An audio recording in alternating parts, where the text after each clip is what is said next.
15년 전 그 추운 겨울밤을 잊을 수 없습니다. 상철이 마지막으로 집에 들어온 날이었거든요. 가게 문을 닫고 집에 온 남편의 표정이 심상치 않았어요. 평소보다 더 무거운 발걸음으로 방에 들어가더니 한참을 가만히 앉아 있었습니다. 당신 무슨 일 있어? 물어봐도 대답하지 않았어요. 그냥 고개만 떨구고 있었습니다. 우리 부부는 작은 치킨집을 운영했었어요. 동네에서 나름 손님들이 찾아오는 가게였죠. 하루 매출도 괜찮았고 아이들 학비 정도는 충분히 벌 수 있었습니다. 그런데 남편이 갑자기 욕심을 부렸어요. 순자야, 우리 체인점 내자. 요즘 프랜차이즈 사업이 대박이래. 처음엔 반대했습니다.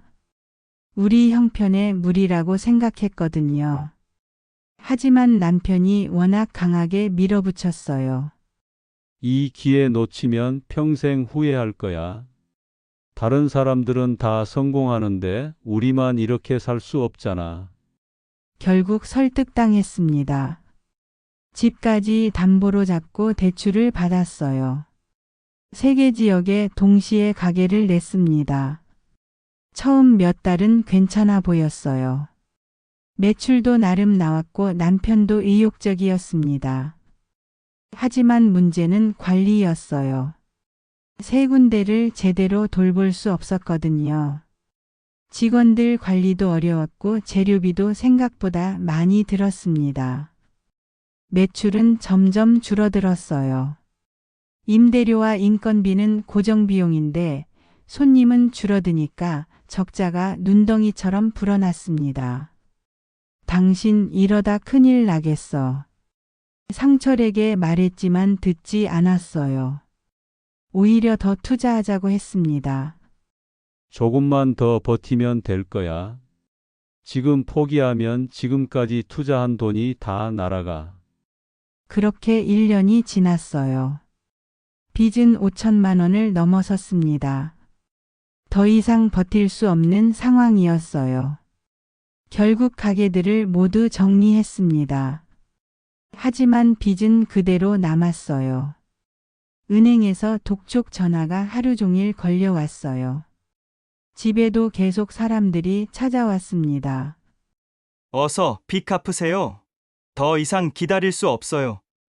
상철은 점점 술을 마시기 시작했어요. 낮에도 술 냄새를 풍기고 다녔습니다.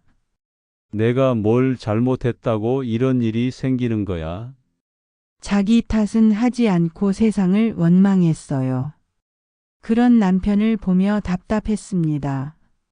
빚을 갚으려면 일을 해야 하는데 하루 종일 술만 마셨거든요. 결국 제가 나서야 했어요. 새벽부터 시장에 나가 일했습니다. 남의 집 청소도 했어요. 아침 5시에 일어나서 밤 10시까지 일했습니다. 하루에 3만 원, 4만 원씩 벌어서 생활비와 이자를 갚았어요. 그런데 남편은 변하지 않았습니다. 오히려 더 심해졌어요. 순자야, 나 다시 사업할 기회가 생겼어. 또 사업 이야기를 꺼냈어요. 정신이 있나 싶었습니다. 당신 정신 차려. 지금 우리 상황이 어떤데 또 사업해? 이번엔 확실해. 내 친구가 소개해 준 건데. 더 이상 들을 수 없었어요. 그 친구라는 사람도 믿을 수 없었거든요. 그날 밤 남편이 말했습니다. 순자야, 미안해. 나 때문에 고생시켰어. 갑작스러운 사과에 놀랐어요. 평소와 다른 진지한 표정이었습니다. 괜찮아. 우리 함께 극복하자. 그게 마지막 대화였습니다. 다음 날 아침 일어났는데 남편이 없었어요. 방에 쪽지 하나만 남겨두고 사라졌습니다. 미안하다. 다시 일어서서 꼭 돌아오겠다. 그게 전부였어요. 연락처도 없고 어디로 갔는지도 몰랐습니다. 처음엔 며칠 후에 돌아올 줄 알았어요. 하지만 한 달이 지나고 1년이 지나도 소식이 없었습니다.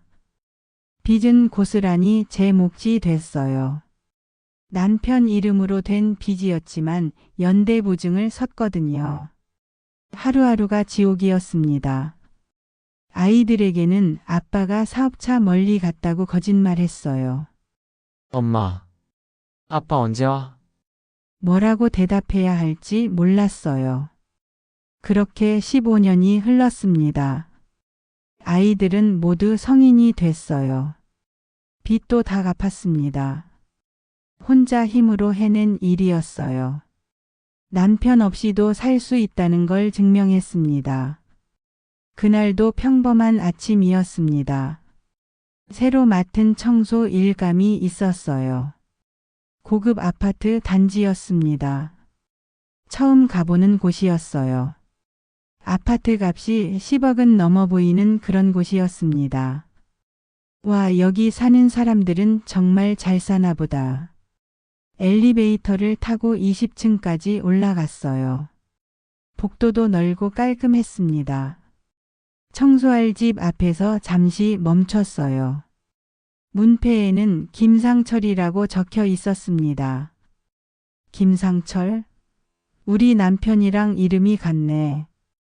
그냥 우연의 일치라고 생각했어요. 흔한 이름이니까요. 초인종을 눌렀습니다. 잠시 후 문이 열렸어요. 청소 나왔습니다. 아, 네. 들어오세요. 남자 목소리였어요. 어디서 많이 들은 것 같은 목소리였습니다. 현관에 들어서자 넓은 거실이 보였어요. 정말 크고 화려했습니다. 우리가 살던 집의 3배는 되는 것 같았어요. 소파도 고급스럽고 TV도 엄청 컸습니다. 벽에는 비싼 그림들이 걸려 있었어요. 이런 곳에서 사는 사람은 어떤 사람일까? 궁금했지만 일부터 시작했어요. 청소 도구를 꺼내서 정리했습니다. 그때 안방에서 누군가 나왔어요. 정장을 입은 중년 남자였습니다. 뒷모습이 어딘가 익숙했어요. 어깨 라인과 걸음걸이가 말이죠. 남자가 천천히 돌아보았습니다. 그 순간 세상이 멈춘 것 같았어요. 숨이 막혔습니다. 남편이었습니다. 15년 전보다 살이 좀 찌고 머리에 흰머리가 석였지만 분명히 남편이었어요. 손에 들고 있던 청소도구가 바닥에 떨어졌습니다. 다리에 힘이 빠져서 주저앉을 뻔했어요. 상철도 저를 알아봤습니다. 손에 들고 있던 커피잔이 바닥에 떨어져 깨졌어요. 여보? 떨리는 목소리였습니다. 얼굴이 하얗게 질렸어요. 당신이 왜 여기 있어? 같은 말을 하고 싶었습니다. 왜 여기 있냐고 묻고 싶었어요. 하지만 목소리가 나오지 않았습니다. 꿈인지 현실인지 구분이 안 됐어요. 상철이 한 발짝 뒤로 물러났습니다. 당황한 기색이 역력했어요. 순자야. 이게 어떻게? 당신 맞지? 겨우 목소리를 냈습니다. 떨리는 목소리였어요. 상철이 고개를 끄덕였습니다. 눈물이 맺혀 있었어요. 그래. 나야. 15년 만에 재회였습니다. 청소부로 온 제게 고급 아파트 주인으로 나타난 상철. 아이러니했어요. 저는 여전히 남의 집 청소를 하며 살고 있는데 남편은 이런 집에 살고 있었다니. 15년 동안 여기서 살았어? 상철이 당황스럽게 고개를 저었습니다. 아니야. 최근에 이사 온 거야. 거짓말 같았어요. 집 안 분위기가 오래 산 것 같았거든요. 가슴이 복잡했습니다. 분노와 서운함, 그리고 묘한 반가움까지 뒤섞여 있었어요. 상철은 계속 당황해하며 말을 더듬었습니다. 순자야, 이거 설명할게. 사정이 있었어. 사정이라고? 목소리가 날카로워졌습니다. 15년 동안 쌓인 서운함이 터져 나왔어요. 바닥에 깨진 커피잔을 보며 생각했습니다. 저 잔 하나가 제가 하루 벌어서 살 수 있는 돈보다 비쌀 것 같았어요.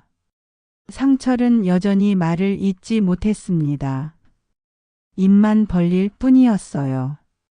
그 모습을 보니 화가 치밀어 올랐습니다. 15년 동안 혼자 살아온 시간들이 주마등처럼 스쳐 지나갔어요. 상철이 거실 소파에 주저앉았습니다. 얼굴이 창백했어요. 순자야, 앉아. 설명할게. 앉고 싶지 않았습니다. 하지만 다리에 힘이 없어서 어쩔 수 없이 앉았어요. 15년 동안 어디서 뭘 했어? 직설적으로 물어봤습니다.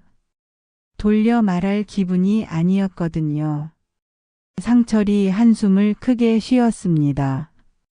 처음엔 정말 돈을 벌어서 돌아갈 생각이었어. 그래서 서울로 올라갔어.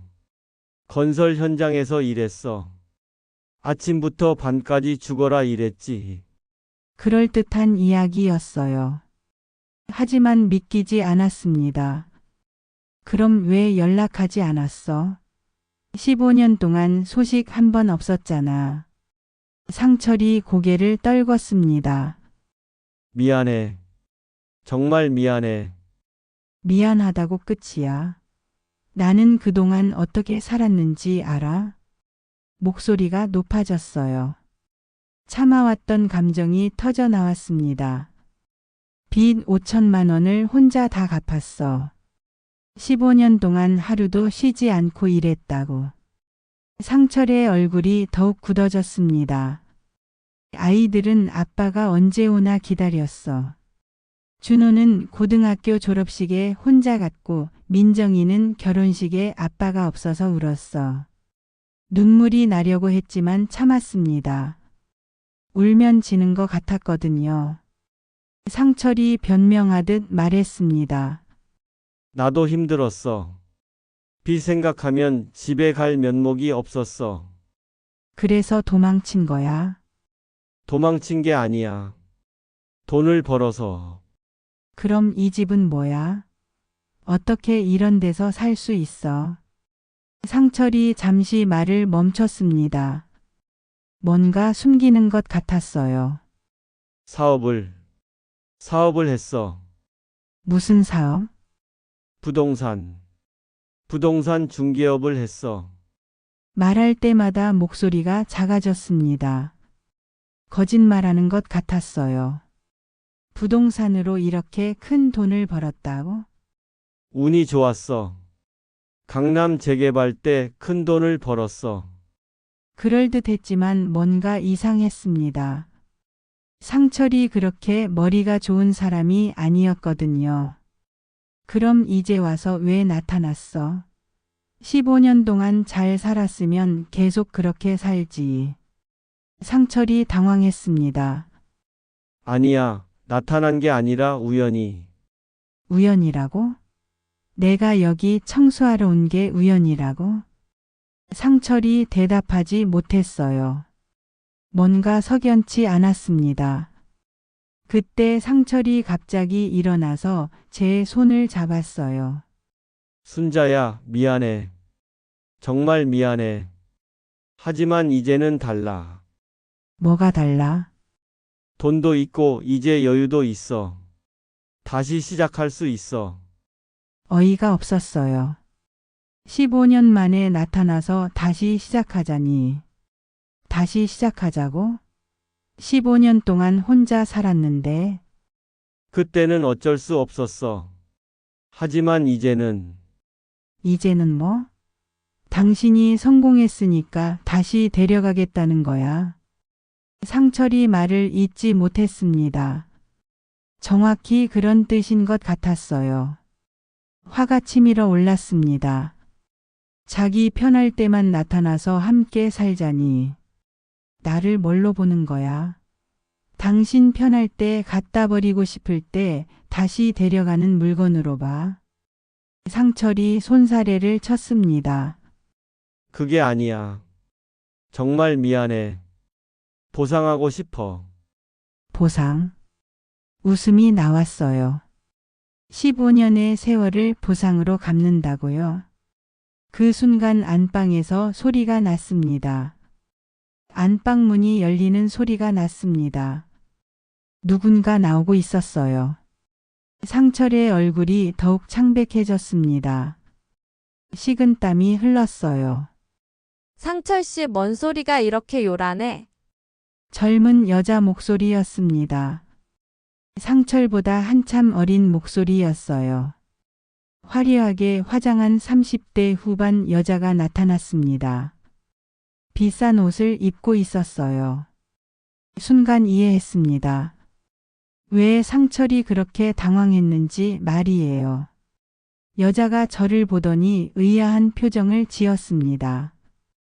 어머, 청소업체에서 오신 분이에요. 상철이 급하게 말했습니다. 응, 청소하러 오신 분이야. 하지만 여자는 계속 저를 쳐다봤어요. 뭔가 이상하다는 듯이.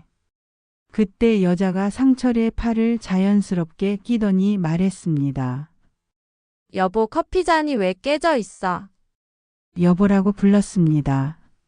제 남편을 여보라고 불렀어요. 가슴에 칼이 꽂히는 기분이었습니다. 지금 뭐라고 했어? 목소리가 떨렸습니다. 믿고 싶지 않았어요. 여자가 저를 이상하게 쳐다봤습니다. 예. 뭘 말씀하시는 거예요? 방금 여보라고 했잖아. 여자가 상철을 쳐다봤어요. 상철은 땀을 뻘뻘 흘리고 있었습니다. 당연히 여보라고 하죠. 제 남편인데. 그 말을 듣는 순간 머리가 하얘졌습니다. 남편이라고요? 네. 저희 결혼한 지 5년 됐어요. 5년. 상철이 떠난 지 15년인데 결혼한 지 5년이라니. 그럼 10년 전에 재혼한 거였어요. 저와 이혼도 하지 않고 말이죠. 상철을 똑바로 쳐다봤습니다. 당신, 재혼했어?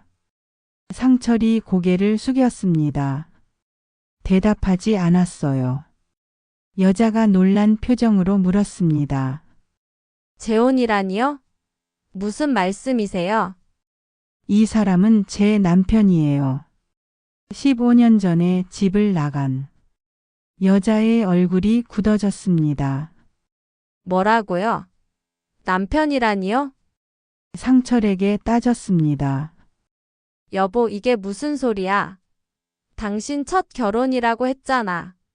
상철이 답답하다는 듯 머리를 감쌌습니다. 혜진아, 설명할게. 혜진이라는 이름의 여자였습니다. 저보다 20살은 어려 보였어요.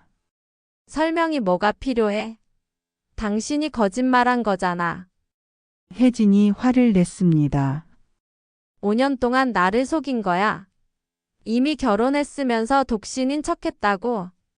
상철이 변명했습니다. 그게 아니야. 사실상 이혼 상태였어. 사실상 이혼이 뭐야? 법적으로 이혼했어, 안 했어? 제가 끼어들었습니다. 이혼 안 했어요. 법적으로는 아직 부부예요. 혜진의 얼굴이 창백해졌습니다. 그럼 나는 뭐야? 5년 동안 불륜을 한 거야. 상철이 두 손을 들어 말렸습니다. 진정해. 둘 다 진정해. 하지만 이미 늦었어요. 모든 게 드러났습니다. 상철은 새 가정을 꾸리고 잘 살고 있었던 거예요. 저를 버리고 말이죠. 혜진이 울먹이며 말했습니다. 그럼 우리 결혼은 무효야. 법적으로 인정받지 못하는 거고, 혜진아, 곧 이혼 수속을 밟을 거야. 상철이 저를 쳐다보며 말했습니다. 순자야, 이혼해 주자. 서로를 위해서. 어이가 없었습니다. 15년 만에 나타나서 이혼해달라니. 당신이 원하는 게 이혼이었어? 그게 아니야. 하지만 이제 와서 이제 와서 뭐? 새 여자가 있으니까 나는 버리겠다는 거야. 상철이 대답하지 못했어요. 정확히 그런 뜻인 것 같았습니다. 혜진도 울고 있었어요. 자기도 피해자라는 듯이. 하지만 저에게는 동정심이 들지 않았습니다. 어쨌든 제 남편을 빼앗아간 여자였거든요. 두 사람을 번갈아 쳐다봤습니다. 상철과 혜진. 둘 다 제게 뭔가를 바라는 눈빛이었어요. 상철은 조용히 이혼해달라는 눈빛이었고 혜진은 제가 사라져달라는 눈빛이었습니다. 하지만 저는 그런 바람을 들어줄 생각이 없었어요. 한 가지 묻고 싶은 게 있어. 뭐든 물어봐. 15년 전에 정말 돈을 벌어서 돌아올 생각이었어. 상철이 망설였습니다. 거짓말인 걸 알고 있었어요. 처음엔 그런 생각이었어. 처음엔 하지만 시간이 지나면서 새로운 삶을 시작하고 싶었어. 솔직한 대답이었습니다. 화가 났지만 오히려 시원했어요. 그래. 이제 알겠다. 당신은 도망친 게 아니라 버린 거였구나. 순자야, 가족도 버리고 책임도 버리고 모든 걸 버렸어. 상철이 고개를 숙였습니다. 그래서 새로운 사람 만나서 새 가정 꾸리고 잘 살았지. 미안해. 미안하다고 해서 해결될 일이 아니야. 혜진이 끼어들었습니다. 그럼 어떻게 해요? 저희도 피해자라고요. 피해자. 웃음이 나왔어요. 15년 동안 혼자 빚 갚고 아이들 키운 사람은 저예요. 당신들이 무슨 피해자야? 혜진이 할 말이 없어 보였습니다. 상철이 다시 말했습니다. 순자야, 이제 와서 돌이킬 수 없잖아. 현실적으로 생각해보자. 현실적으로 우리는 이미 15년이나 떨어져 살았어. 사실상 남남이나 마찬가지야. 맞는 말이었어요.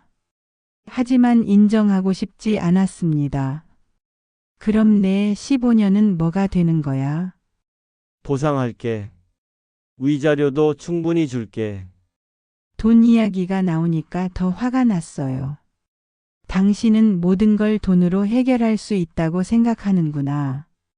그게 아니야. 아니야. 내가 원하는 건 돈이 아니야. 그럼 뭘 원하는지 저도 모르겠더라고요. 상처를 다시 데려오고 싶은 것도 아니었거든요. 15년 동안 혼자 살면서 이미 익숙해졌어요. 상철 없는 삶의 말이죠. 오히려 상철이 다시 나타난 게 부담스러웠습니다. 그때 깨달았어요. 제가 진짜 원하는 게 뭔지 말이에요. 나는 당신이 사과하는 걸 원해. 사과? 진심으로 사과하라고. 15년 동안 혼자 남겨둬서 미안하다고. 상철이 고개를 끄덕였습니다. 미안해. 정말 미안해. 그걸로 끝이야. 상철과 혜진이 놀란 표정을 지었어요. 끝이라니? 나는 이혼해 줄게. 하지만 조건이 있어. 상철이 긴장한 표정으로 물었습니다. 무슨 조건? 아이들에게 직접 사과해. 그리고 다시는 우리 앞에 나타나지 마. 상철의 얼굴이 굳어졌습니다. 순자야. 15년 동안 아빠 없이 자란 아이들이 얼마나 힘들었는지 알아? 준호는 아직도 아빠를 원망하고 있어. 눈물이 나려고 했지만 참았습니다. 당신이 진짜 미안하다면 아이들에게 사과해. 그리고 앞으로는 우리 인생에 끼어들지 마. 상철이 한참을 생각하더니 고개를 끄덕였습니다. 알겠어. 그렇게 할게. 혜진이 안도의 표정을 지었어요. 저만 사라지면 모든 게 해결된다고 생각하는 것 같았습니다. 하지만 제게는 마지막 할 말이 있었어요. 혜진 씨라고 했죠. 네, 당신도 조심하세요. 한 번 버린 사람은 또 버릴 수 있어요. 혜진의 얼굴이 굳어졌습니다. 무슨 말씀이세요? 저희가 나를 버렸듯이 언제든 당신도 버릴 수 있다는 뜻이에요. 상철이 화를 냈습니다. 순자야, 그런 말 하지 마. 사실을 말한 거예요. 사람은 쉽게 변하지 않거든요. 청소 도구를 정리했습니다. 더 이상 할 말이 없었어요. 현관으로 향하는데 상철이 뒤따라왔습니다. 순자야, 정말 미안해. 돌아보지 않았습니다.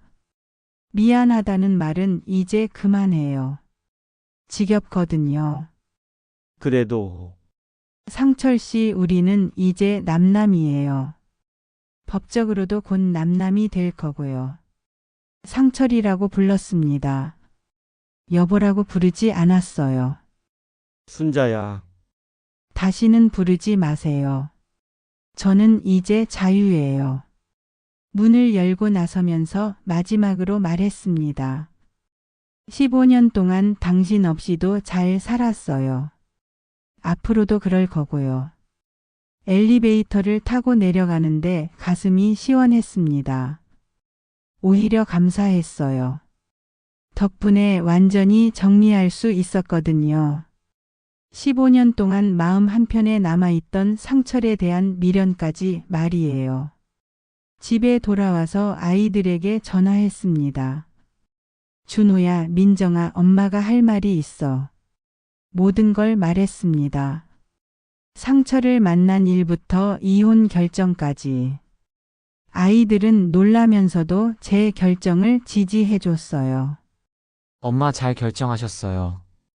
이제 진짜 자유롭게 사세요. 그날 밤 오랜만에 편안히 잠들었습니다.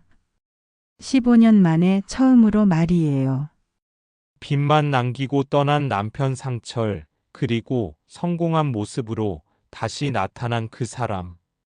하지만 배신 앞에서도 무너지지 않고 오히려 더 강해진 여인이 있었습니다. 순자는 과거에 얽매이지 않기로 했습니다. 15년의 세월을 혼자 버텨낸 자신을 믿으며 당당히 새로운 삶을 선택했죠. 여러분이라면 어떤 선택을 하셨을까요? 성공한 남편과 다시 시작할 건가요? 아니면 순자처럼 완전한 자유를 택하시겠습니까?